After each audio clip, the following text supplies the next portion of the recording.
Dan Allah wa iyyakum ajma'in. Kita masih ada di hadis yang ke-22, bab yang kedua, bab taubah, tentang seorang wanita yang di masa Rasul sallallahu alaihi wasallam terjerumus melakukan satu perbuatan yang perbuatan itu hukumannya rajam. Kita tahu perbuatan apa itu.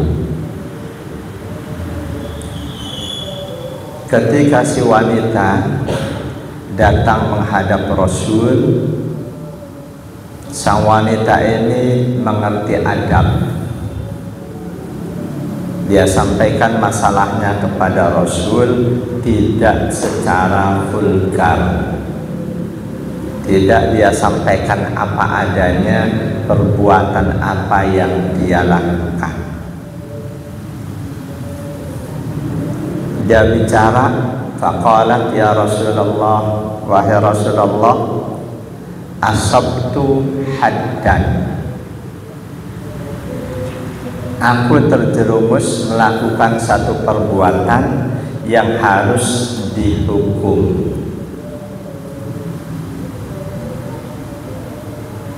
Kalimat yang dia gunakan dalam ilmu balaghah masuk kategori majaz mursal. Dan dalam pembicaraan sehari-hari, kata kiasan dan lain sebagainya kadang diperlukan. Jadi si wanita ngadu, ya Rasulullah, asabtu haddan, aku telah terjerumus melakukan sesuatu yang seharusnya aku dihukum.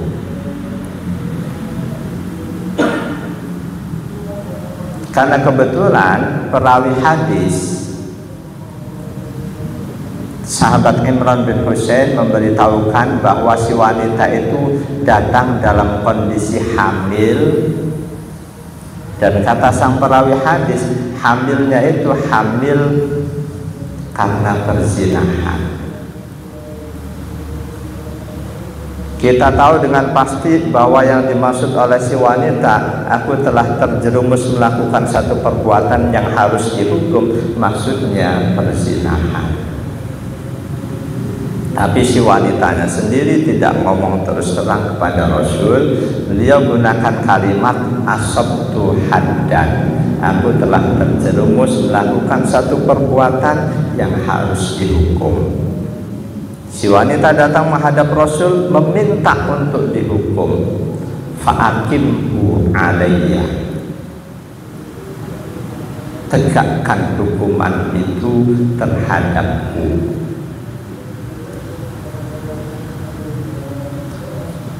Ada dua contoh baik dari si wanita ini. Yang satu, dia gunakan adab, tidak terus terang, tidak vulgar membicarakan apa yang terjadi. Yang kedua, dia sadar melakukan kesalahan, dorongan keimanannya mendorong dia untuk menghadap kepada Rasul, minta agar hukuman untuknya ditegakkan. Bukan berarti si wanita nggak tahu hukumannya apa, tahu dia. Hukumannya rajam sampai mati. Tapi karena takutnya dengan dosa, ketakutannya dengan dosa di hari kiamat nanti mengalahkan kengeriannya, akan dirajam sampai mati. Itu menggambarkan betapa nilai iman si wanita ini demikian tinggi. Bahkan boleh jadi nilai iman saya jauh di bawah dia ini. Nanti kita tahu di bagian akhir Rasul menyatakan, andaikan kualitas taubat si wanita ini diberikan kepada 70 orang penduduk Madinah yang dosa besar, itu cukup untuk mendapatkan pengampunan dari Allah.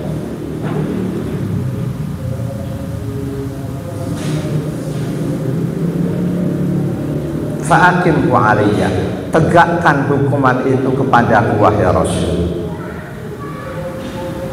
Maknanya si wanita ini ingin dibersihkan dari dosa zinanya dengan minta agar hukuman rajam dilaksanakan atas beliau. Ada di redaksi yang lain beliau mengatakan fatahhirni, tolong sucikan aku dari dosa perzinahan ini dengan dilaksanakannya hukuman.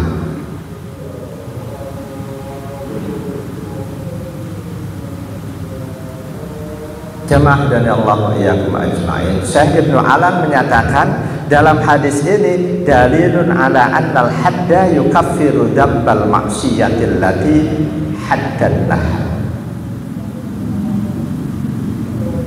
Pelaksanaan had, pelaksanaan hukum itu otomatis akan menghapus dosa yang sudah dilaksanakan hukumannya. Orang yang mencuri ketika dipotong tangan sesuai syariat, dosa mencurinya di hadapan Allah terhapus. Karena mencuri ada kaitannya dengan hak orang lain, tapi harta yang dia ambil tetap harus dikembalikan.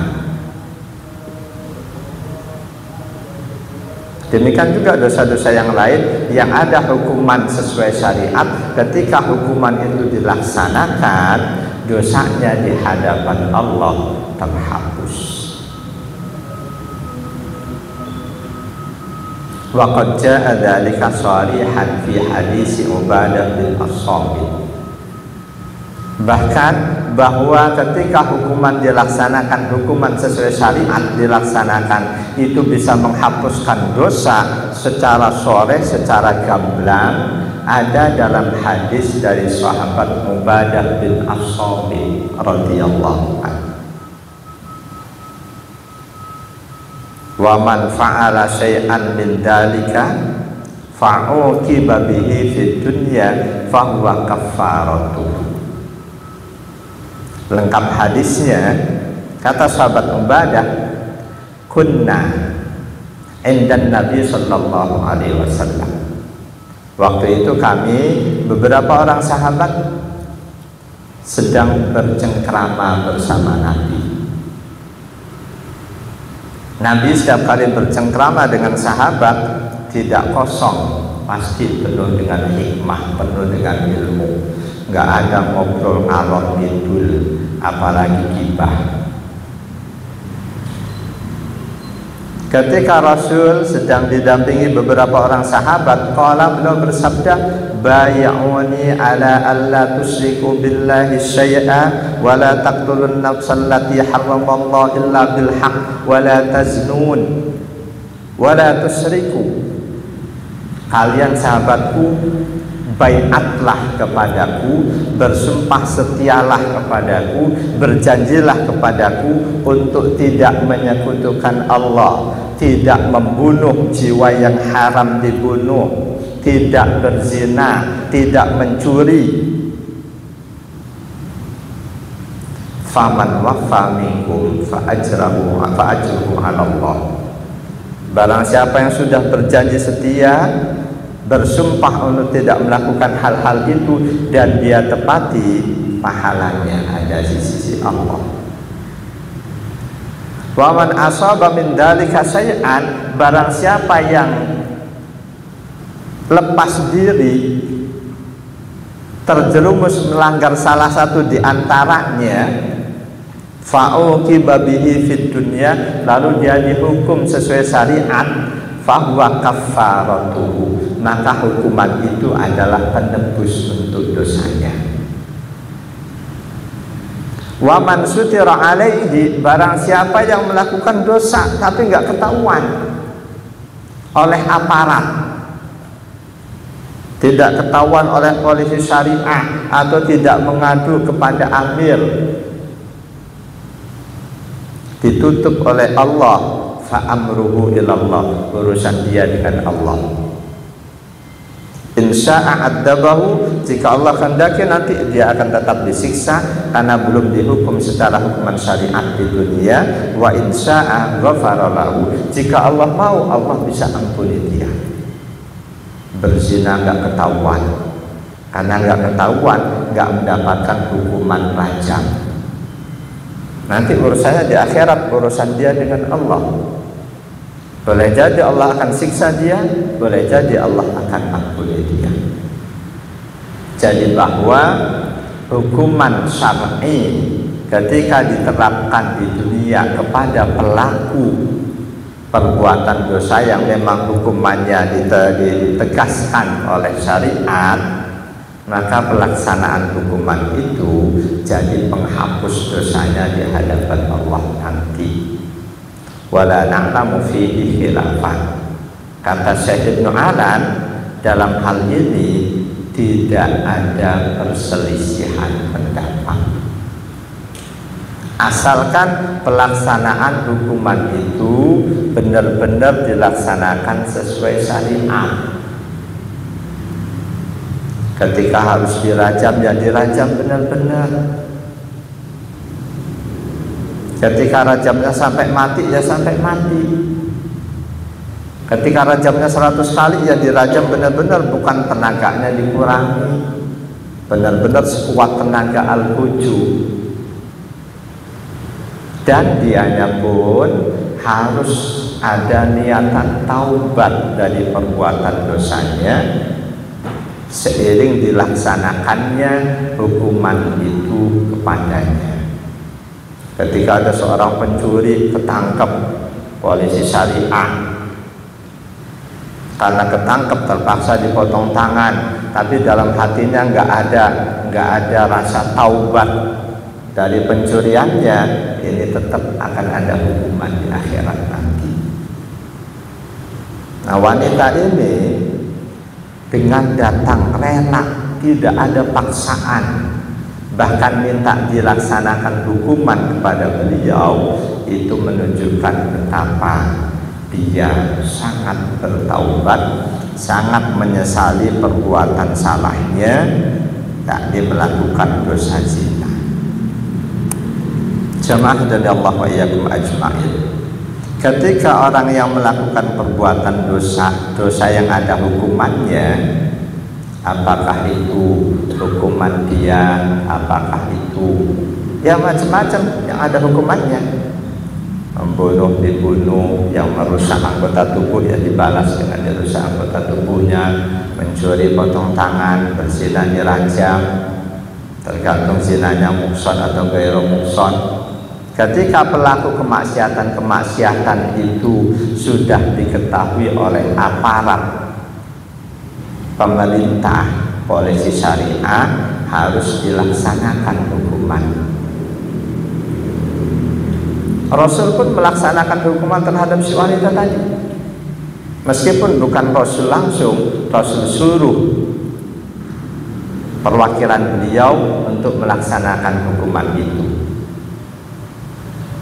Namun ketika orang yang melakukan katakanlah zina, dia tidak diketahui oleh aparat polisi syariah, dia taubat, benar-benar taubat pada Allah, taubatan nasuha, boleh jadi Allah akan ampuni. Jadi ketika sudah ngadu kepada umarok harus melaksanakan had, harus melaksanakan hukuman sesuai syariat, sebagaimana dicontohkan oleh Rasul di Al-Maidah ayat 34. Illal ladzina tabu min qabli an taqdiru 'alaihim fa'lamu annallaha ghafurur rahim. Kecuali orang-orang yang taubat dari pelaku dosa itu sebelum diketahui oleh umarok. Dia bertaubat sebelum ditangkap, sebelum diketahui oleh umarok. Fa'lamu, ketahuilah, annallaha ghafurur rahim, bahwa Allah Maha Pengampun lagi Maha Penyayang.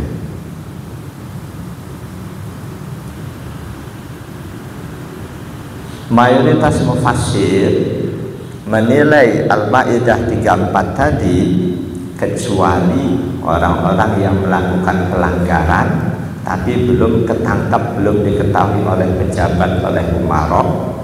Hadal istisna'u fil muharibin al-musyrikin idza tabu min syirkihim wa harabihim wa fasadihim. Sebagian mufassir menilai ini pengecualian untuk orang-orang kafir yang memerangi muslim, membunuh muslim, membuat kerusakan. Mereka belum ketangkap, belum dikalahkan, terus mereka taubat masuk Islam, otomatis semua dosanya terhapus. Wa amanu qablal qudrati alaihim, mereka taubat, mereka beriman sebelum mereka dikalahkan oleh muslim, sebelum ditangkap oleh pasukan muslim. Otomatis dosa mereka, walaupun ketika masih kafir membunuh tentara muslim sebanyak apapun, ketika mereka taubat, mereka masuk Islam, semua dosanya terhapus. Wa hadza la khilafa fi, ini tidak ada perselisihan pendapat. Fa ammal muharibun al muslimun, adapun jika muslim memerangi muslim yang lain, boleh jadi salah satunya karena mengikuti hawa nafsu. Ketika jeda peperangan, muslim yang mengikuti hawa nafsu insaf, dia sadar, dia taubat. Nah, untuk yang ini muslim memerangi muslim yang lainnya, fahtalafu fihim. Apakah muslim yang tadi mengikuti hawa nafsu, dia sempat membunuh muslim yang lain, lalu dia insaf, dia sadar, cukup dengan taubat, dosanya sudah terampuni, atau dia harus ketika ketahuan harus ditangkap, harus dihukum? Ini ulama khilafiyah. Ulama khilafiyah. Wa madhabu ashabina anna hududallahi tasqutu anhum min hitamil qatli wasalbi wal qalqi wal qat'i. Pandangan ulama madhab Syafi'i, ketika muslim yang mengikuti hawa nafsu lalu memerangi muslim yang lain, lalu dia insaf, dia taubat, hak untuk mereka itu sudah gugur. Ketika ketangkep di saat peperangan terjadi, mereka harus dihukum karena sudah membunuh muslim yang lain, hukum buat mereka bunuh. Tapi kalau peperangan terhenti, mereka kabur, gak ketangkep, mereka taubat. Nah, ini ulama khilafiyah, ulama madhab Syafi'i berpandangan had untuk dia sudah gugur, hukuman untuk dia sudah gugur dengan taubatnya.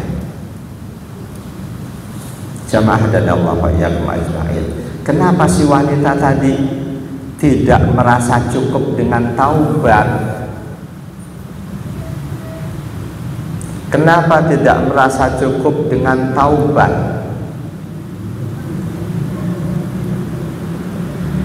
Pakai dia menghadap Rasul sebagai umarok dan bahkan minta dihukum.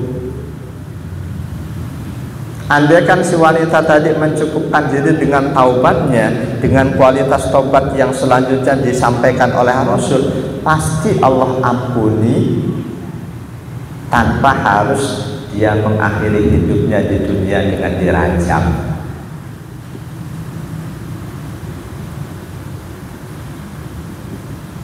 Alasannya li'anna husulal bara'ati bihi wa sukut tol ismi mutayakkinun ala halil.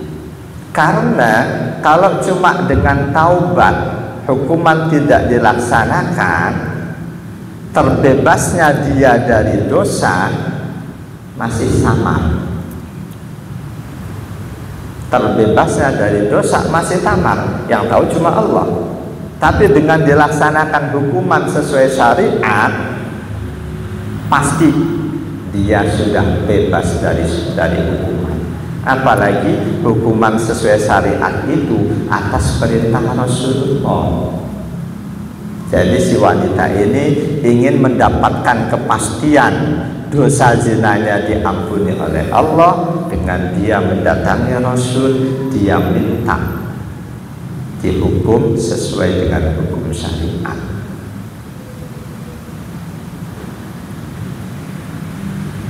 Wa ammat taubatu fatuhsa alla takuna nasuhan aw yahtallu ba'du surutiha.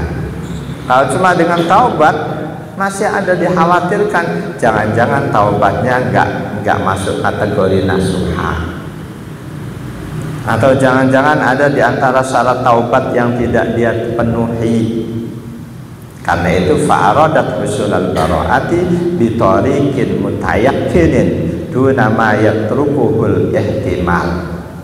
Dia lebih memilih untuk mendapatkan pengampunan yang pasti dengan cara dihukum dibanding dengan cara taubat tok tanpa dihukum, diampuni atau tidak, masih ada dua kemungkinan.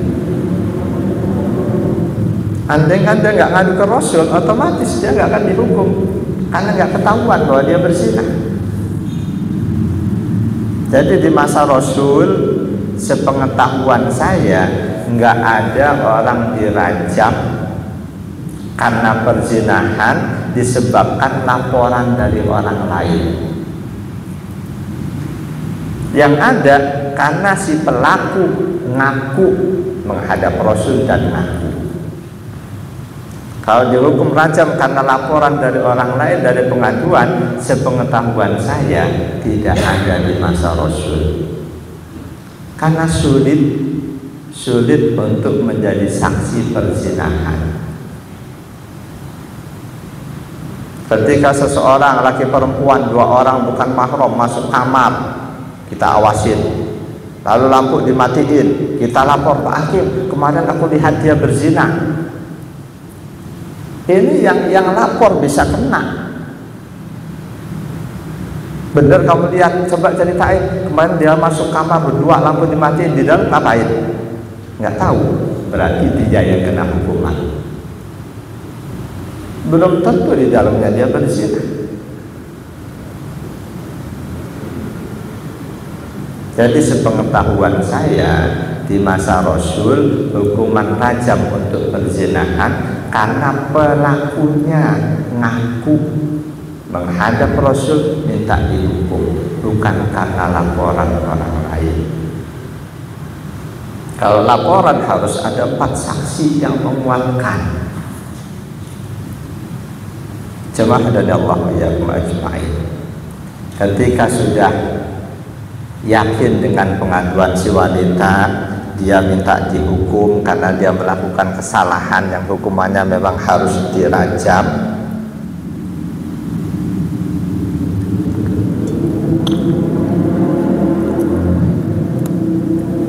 Apa selanjutnya yang dilakukan oleh Rasulullah? Fada'a nabiyullahi waliyaha. Rasul panggil walinya si wanita. Walinya dipanggil, faqala, setelah walinya datang, Rasul berikan instruksi, ahsin ilaiha, jaga dia baik-baik, rawat sampai melahirkan.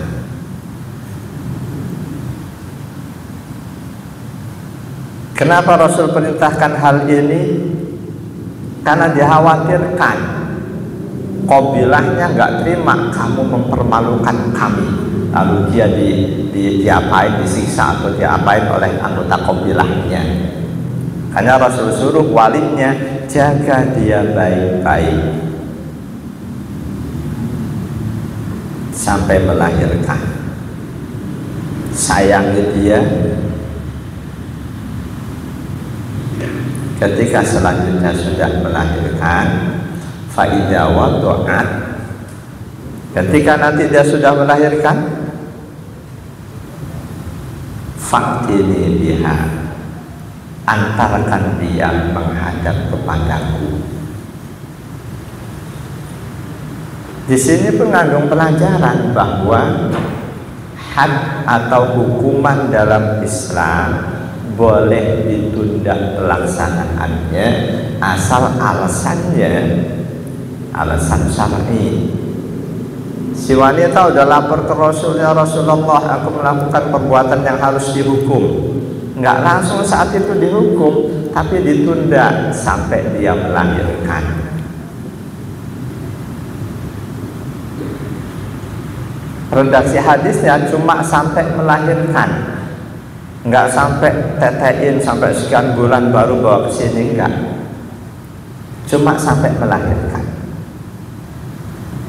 Jadi di sini terkandung pelajaran takhiru hadis zina anil hamili ila antadoa,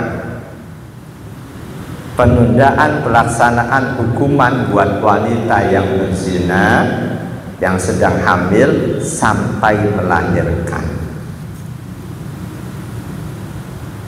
Apa cuma sampai melahirkan? Wataskihi al-ibnu, sampai bahkan menetei, menyusui anaknya, li'alla yamutal janin, supaya si janin gak mati.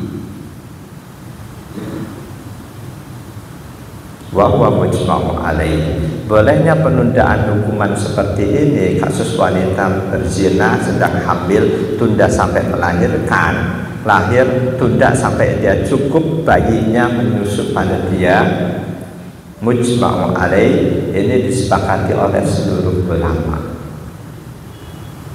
Andaikan langsung dihukum janin yang tidak bersalah, yang menghukum membunuh janin,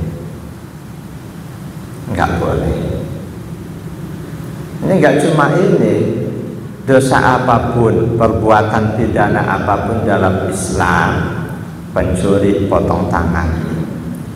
Kalau kita lihat prakteknya ketika Umar bin Khattab radhiyallahu anhu jadi khalifah, itu tidak spontan siapapun pencuri potong tangan, enggak. Pernah Umar bin Khattab pencuri ditangkap, dihantarkan kepada beliau nggak potong tangan dulu, tanya, ternyata si pencuri ini memang sudah berhari-hari nggak makan, hidupnya miskin. Umar bin Khattab khalifah kirim utusan ke wilayah tempat tinggal dia, memang di wilayah itu kehidupannya susah, nggak dihukum. Justru Umar merasa sebagai khalifah beliau yang salah, kenapa sampai ada penduduknya yang kelaparan seperti itu. Ini harusnya siapapun qadhi, hakim syariah, ambil contoh dari hal seperti ini, jadikan jurisprudensi. Tidak seperti yang terjadi di beberapa negara Muslim Afrika, di antaranya di Sudan. Di situ penduduknya miskin, kehidupan susah. Ketika dikuasai kelompok Islam radikal ISIS, siapapun mencuri potong tangan tanpa melihat dia miskin atau bagaimana. Akhirnya banyak Muslim di sana yang buntung tangannya. Beda dengan Arab Saudi, potong tangan diterapkan, tetapi negaranya makmur, nyaris nggak ada penduduk Arab yang mencuri. Jadi Umar bin Khattab berani tidak melaksanakan hukuman untuk pencuri karena melihat dia mencuri disebabkan karena kelaparan. Beliau sebagai khalifah harusnya bertanggung jawab terlebih dahulu, memakmurkan penduduknya. Ketika sudah makmur baru sampaikan siapapun mencuri potong tangan. Insya Allah nggak akan mencuri.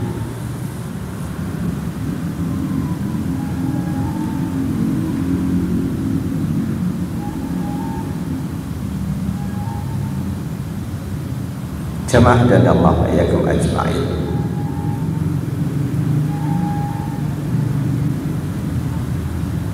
Memang Apakah ditundanya wanita hamil karena perzinahan, hukumannya ditunda sampai dia menyusui atau sekedar sampai melahirkan? Sampai melahirkan seluruhnya sepakat. Adapun sampai menyusui, ini ada perbedaan pendapat. Ada yang bilang bisa disusukan ke wanita lain.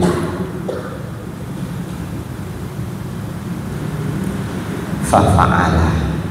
Lalu oleh si wali wanita tadi, perintah Rasul pun dijalankan.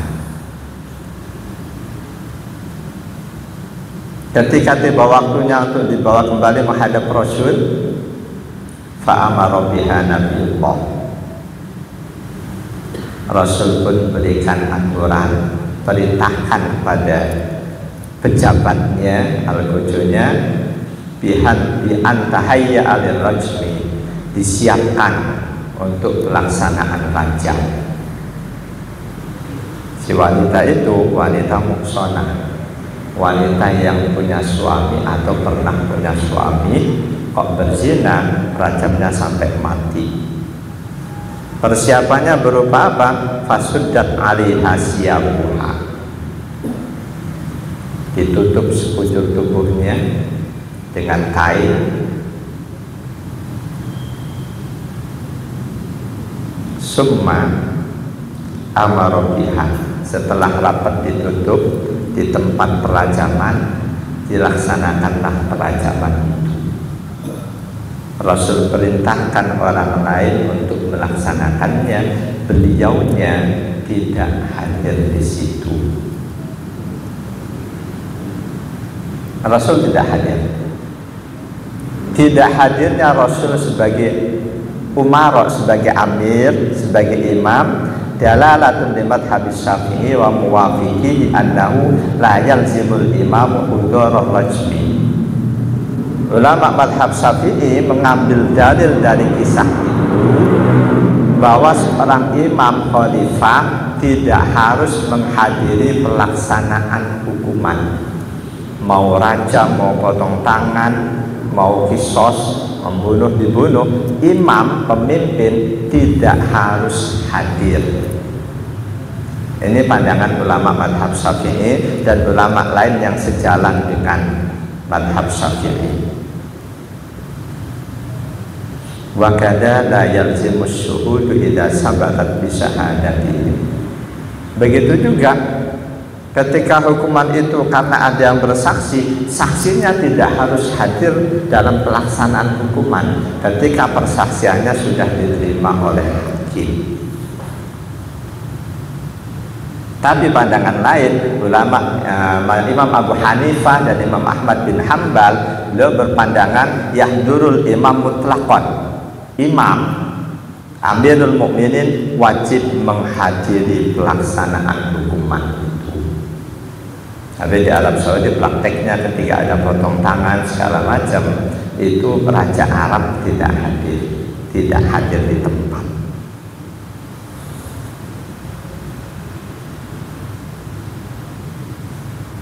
Walaupun ada hadis lain, kisah lain, sama rajam juga riwayat An-Nasa'i, Rasul menghadiri pelaksanaan perajaman itu. Bahkan beliau salah satu yang ikut melempar dengan batu. Jamaah hadanallahu wa iyyakum ajma'in.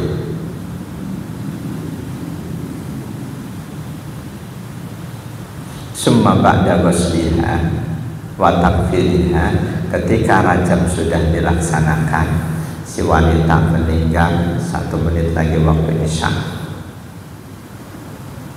lalu dimandikan, dikafankan, sholat alaiha, Nabi memimpin sholat jenazahnya.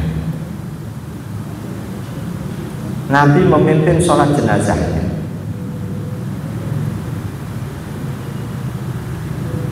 Oleh ulama madhab Syafi'i ini pun diambil pelajaran, annal imam wa ahlul fadli yusalluna 'alal marjum, bahwa imam Dan orang-orang yang utama dianjurkan mensolatkan orang-orang yang dihukum karena melakukan perbuatan pidana.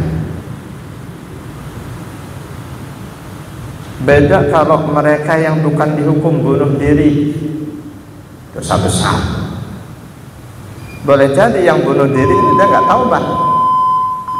Andai kan kita nggak mensolatkan dia, yang penting masih ada yang mensolatkan dia, nggak masalah. Abdul maksiat meninggal, kita nggak mensolatkan dia, kita nggak dosa mensolatkan ke fardu kifayah kok. Tapi kalau seperti kasus ini, wanita ini istimewa, dia sadar dia berbuat salah, dia taubat minta dihukum, Rasul langsung yang memimpin sholatnya. Karena dengan taubat seperti itu otomatis hukumnya si wanita itu sudah tidak punya dosa. Dalam hadis dari Abu Ubaid, at-taibu minad dambi kaman la dambalah. Orang yang taubat nasuha dari perbuatan dosanya, dia bersih seperti orang yang tidak punya dosa. Nah, ketika Rasulullah memimpin sholat jenazah si wanita yang dihukum tadi, itu jadi tanda tanya, diantaranya tanda tanya buat Umar bin Khattab, yang karena itu Umar bin Khattab pun bertanya kepada Rasul. Insya Allah di pertemuan berikutnya. Subhanakallahumma wa bihamdika asyhadu an la ilaha illa anta astaghfiruka wa atubu ilaik. A'udzu billahi minasyaitonir rajim. Bismillahirrahmanirrahim.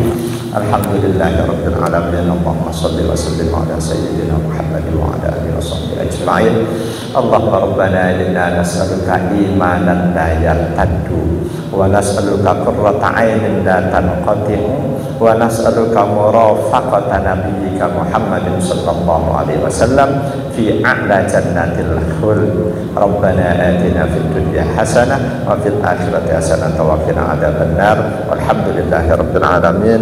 Wal afa minkum. Wassalamualaikum warahmatullahi wabarakatuh.